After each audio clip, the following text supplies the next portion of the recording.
சக்தி.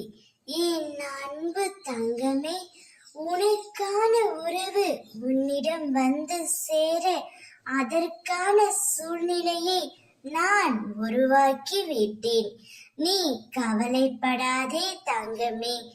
நீ உயிராக நேசிக்கின்ற உறவு உன்னை விட்டு சற்று விலகி சென்று விட்டது என்று வருத்தப்பட்டு நீங்க முடியாத துயரத்திலும் சோகத்திலும் இருக்கின்றாய். ஒன்றை மட்டும் நன்றாக புரிந்து கொள்.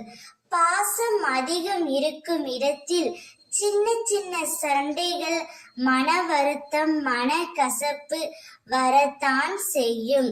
இதையெல்லாம் சற்றும் சிந்திக்காமல் யோசிக்காமல் படபடவென்று நீ பேசிவிட்டாய் அல்லவா?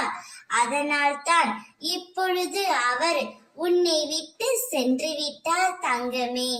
இனிமேல் இந்த மாதிரி கோபம் கொள்ளாமல் பொறுமையாக பேசு தங்கமே.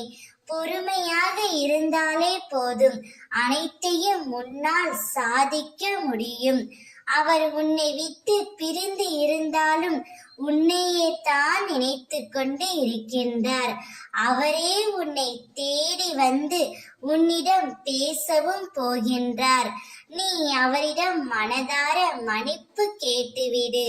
விட்டு கொடுப்பவன் கெட்டு போவதில்லை என்ற பழமொழிக்கு உதாரணமாக என் பிள்ளை இருக்க வேண்டும்.